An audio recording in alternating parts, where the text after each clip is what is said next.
국민 앞에서 먼저 진심으로 솔직하게 사과를 해야지. 그래서 탄핵의 강을 넘고 우리 당에 있는 국회의원들이 자기 당 소속의 대통령을 또 탄핵을 해요.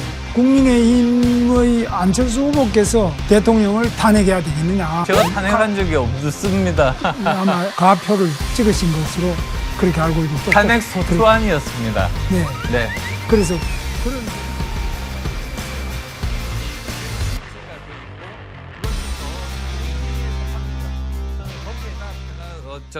질문 드리고 싶은 것은 지금 그 윤석열 정부에서 탄핵을 당하신 분이 보수 전체의 뼈아픈 역사 아니겠습니까? 그렇습니다. 예, 그런데 정말 책임 있는 정치인이라면 과거의 실적을 외면하지 않고 직시를 하는 것이 저는 필요하다고 생각합니다. 그래서 국민 앞에서 먼저 진심으로 솔직하게 사과를 해야지.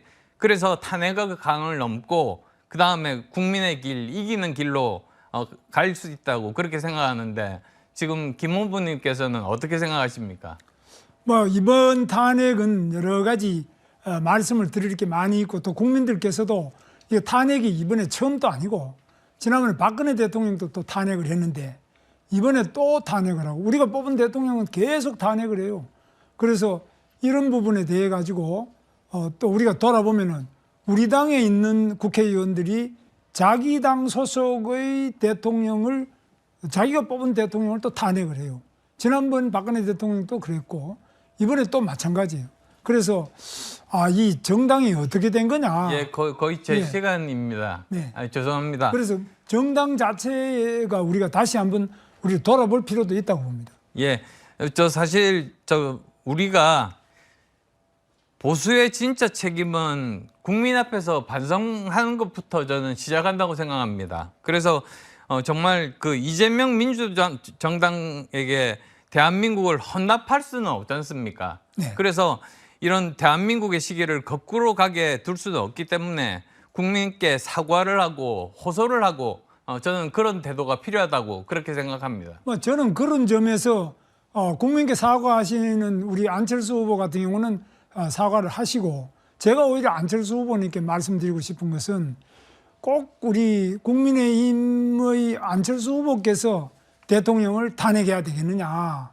그런 점에서는 제가 탄핵한 적이 없습니다. 탄핵에 아마 같이 가표를 찍으신 것으로 그렇게 알고 있고 그 장소에 또 탄핵 소추안이었습니다. 네. 네.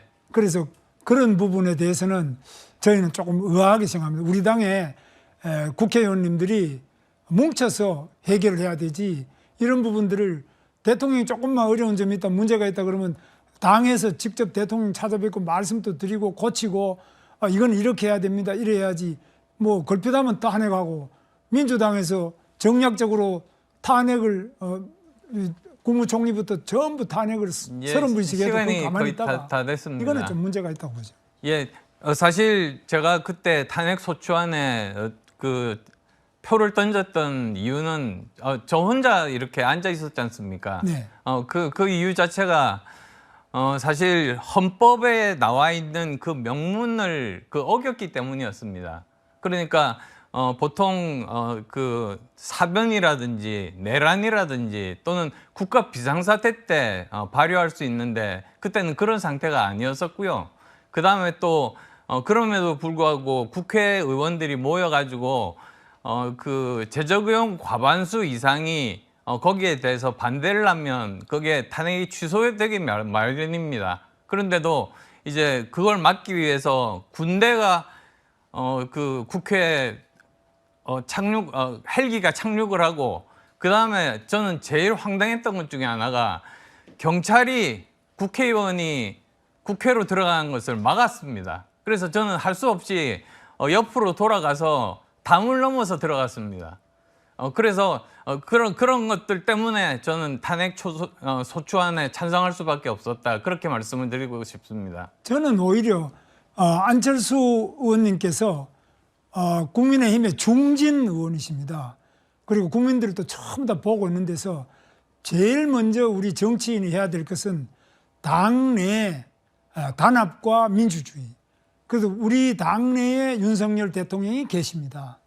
그러면 윤석열 대통령이 잘못하면 당내에서 또 안철수 후보께서는 윤석열 대통령 정권 인수위원장을 하셨지 않습니까? 예. 그럼 굉장히 중요한 중책이셨는데 그 소위 말하면 인수위원장이라는 거는 윤석열 정부 출범에 3파를 하시는 건데 이 3파께서 오히려 윤석열 대통령 잘못되면 이게 아닙니다 이야기도 하고 당내 의원들 모아가지고 예, 이거 막아내자 이렇게 시간이 했으면 좀 좋지 않겠습니까? 지났습니다만 네. 사실 국회의원은 한 사람 한 사람이 그 헌법기관 아닙니까? 네. 그리고 자기 소신에 따라서 당론과 다르더라도 자기 소신에 따라서 투표할 권리가 있습니다. 근데 제 소신에 따르면 그 헌법에 있는 그 조문 그 자체를 정면으로 어겼기 때문에 저는 탄핵 소추안에 찬성을 해서 헌법재판소에다가 이것을 넘긴 겁니다. 그런데 안철수 국회의원님이시기도 하지만은 또한 국민의힘의 국회의원으로서 당원이십니다. 네, 그래서 그렇습니다. 국회의원으로서 한 사람 한 사람의 자기의 정치적 소신과 양심을 지키는 것도 기본적으로 중요하지만 당원으로서 당의 중지, 당의 여러 의견을 함께 논의하고 또 잘 그 따라가는 것도 이 국회의원으로서 당원이 가지는 책무고요. 또 더더구나 인수위원장, 윤석열 대통령 예. 인수위원장으로서 대통령이 잘 되도록 충분히 끝까지 보살필 책임입니다. 시간은 드린 것 같은데요.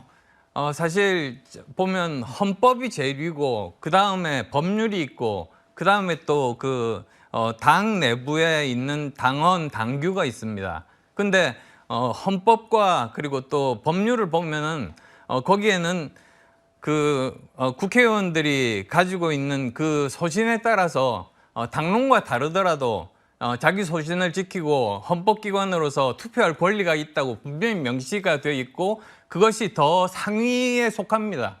저는 거기에 따라서 투표를 했을 뿐입니다. 물론 저는 뭐 그 안철수 의원님의 그 생각을 공감합니다만은 그런데 안철수 후보께서 그때 윤석열 대통령 탄핵의 도장을 그 투표를 하고 난 다음에 지금 이 모양이 어떻게 됐습니까? 이재명이 지금 대통령 된다고 지금 완전히 밥상 받아놓은 것처럼 뭐 국군 방첩사령부도 세 개로 나누겠다 뭐 완전히 이 나라가 지금 저는 이재명 후보에게 네.